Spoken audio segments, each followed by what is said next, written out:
It's game night for the Nebraska Huskers, and in the middle of this big-time college basketball atmosphere filled with players. Hey, whistleblower, stop, my man. Hey. Coaches. Your guy's going like this guy's going like this. It's the difference. And fans is a man dressed in black and white, making split-second decisions that aren't always black and white. He's got to jump, fellas. He's in the circle. He's got to jump. Referee John Higgins is always in the middle of the action, but his goal is to be invisible. He knows he's wrong. To me, that's the highest compliment you could say about the refereeing. So if we stayed out of the way and let the kids play and do it and let them play legally, and they're not talking about me, amen, thank you. That means you've done a good job. You don't want to be the highlight of the ESPN missing the call and everybody knowing your name, but that's your goal, is to be invisible. Higgins, who grew up in Omaha and still lives there, has made a name for himself in college basketball. He's among the sport's top referees, having officiated 7 Final Fours and 2 NCAA championship games. It's a far cry from how he got started back in college, jumping at the chance to earn $25 to fill in when the referees for a freshman game didn't show up. Basketball has always been a constant companion for Higgins. Thanks, big fella. Through grade school, through high school, through college, I've been in basketball, involved in it probably every day of my life, and talked about it every day of my life. That's partly because of his dad, Roger, who coached basketball and just about every other sport at Omaha's Cathedral High School. His dad was a fiery competitor, and as a coach, not afraid to give his young son, the referee, feedback on his work. I took him 2, 3, 4 games, and he critiqued me most of, all the plays that I missed. I said, "How about all the plays I got right?" And but he was good about it, though. In the long run, he was really proud. John needed the drive his dad passed on to him to make it as a referee.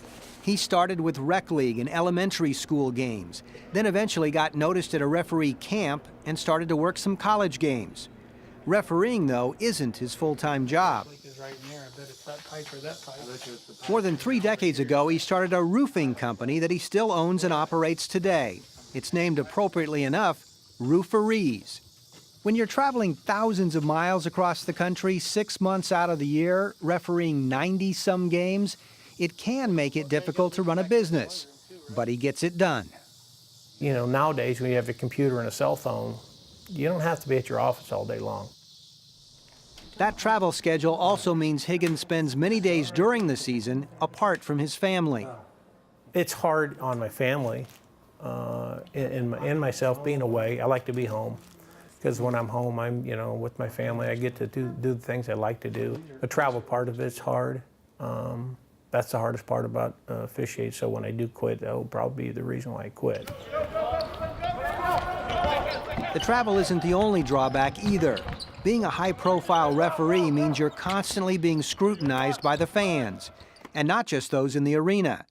Now there's internet chat boards where fans can sound off, and there's even a parody Twitter account someone runs anonymously called John Higgins Hair. And then there's the fans who cross the line. I threw at a coach, and then the next day our website got hacked into at our office, and then they put all kinds of really bad stuff on there, put pictures of our kids and where they went to school and our telephone numbers, it was not very good. All officials learn to deal with the yelling and screaming, whether it's online or on the court. Higgins says a referee has to have a thick skin, and you can't let the fans affect you. You don't hear that one individual. You hear the whole thing, so it doesn't even, I didn't even think about it anymore. In fact, sometimes you get a rush when you know you're right on plays and they're booing the heck out of you. Did you make a good call when he was sitting on the bench in the number 1 position? Yeah. And while Higgins gets plenty of advice while he's on the court, there's also an underlying respect for the work he's doing. Well, his poise is really good. You can see when an official gets upset. You can see when a guy's nervous or stressed, just like you can see it in a coach. And John's got tremendous poise. Quite frankly, John is one of the best officials in the country. When I go back and think, all right, I remember arguing with him about this call, most times he's right. And he's got a gift and he sees things well, and I think he communicates the game well to players and coaches. But at the end of the day, the great ones, they make the right call most of the time, and John's one of the best in the business in that regard. Which is why he often earns the assignment to officiate college basketball's biggest games. I worked at my first Final Four, and the boss said, what do you think? And I just said, I'm pinching myself from going back to when I started at 3rd, 4th grade basketball to 7th, 8th grade girls and boys, and to junior high, and I'm pinching myself. Am I really here at this place? And